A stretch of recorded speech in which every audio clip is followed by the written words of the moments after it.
আল্লাহর রহমত, বৃষ্টি হওয়ার পর থেকে সবুজ পত্রপল্লবে ছেয়ে গেছে গাছপালা। সব কিছুই নতুন করে সাজিয়েছে। প্রকৃতি যেন নতুন রূপে আবারও দেখা দিয়েছে আমাদের মধ্যে। তার মধ্যে উল্লেখযোগ্য হলো ফলের গাছ, যেগুলো থেকে আমরা ফল পাই, যে বৃক্ষগুলো থেকে। আমার ক্যামেরার সামনে দেখতে পাচ্ছেন বেশ কয়েকটি লিচু গাছ। এই লিচু গাছগুলোর অবস্থা কিন্তু আগে এরকম ছিল না।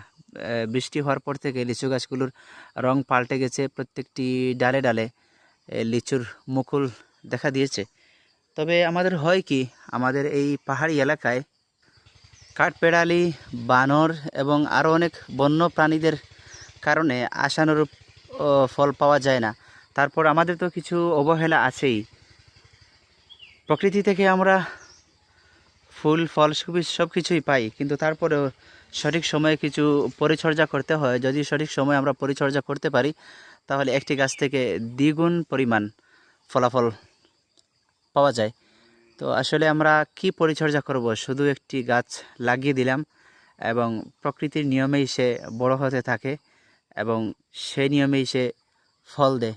কিন্তু পরিচর্যা, সঠিক সময়ে সঠিক পরিচর্যায় কিন্তু আরও অনেক ভালো কিছু পাওয়া যায়। আমরা সেইগুলোর দিকে লক্ষ্য করি না। এই যে এখানে দেখতে পাচ্ছেন বেশ কয়েকটি লিচু গাছ, অনেক বড় বড় লিচু গাছ। তো যারা প্রফেশনালভাবে লিচু চাষ করেন, তাদের গাছগুলোর অবস্থা কিন্তু এরকম থাকে না। তারা এই যে মগ ডাল যেগুলো আছে সেগুলো কেটে দেন এবং বছরে দুই একবার তারা এই গাছগুলো ছাঁটাই করেন। বড় গাছ যেগুলো হয় সেগুলোকে কেটে ফেলেন, নতুন করে গাছ লাগান। এরকম অনেক পরিচর্যার মাধ্যমে কিন্তু আশানুরূপ একটি ফলাফল পাওয়া যায় বা অনেক সুস্বাদু ফল আমরা বৃক্ষ থেকে পাই। তারপরও আল্লাহর অশেষ নিয়ামত। বৃষ্টির জন্য এতদিন সারাটা পৃথিবী হাহাকার করছিল। আল্লাহর রহমত, বৃষ্টি হওয়ার পর থেকে প্রকৃতি একদম নতুন রূপে সাজিয়েছে।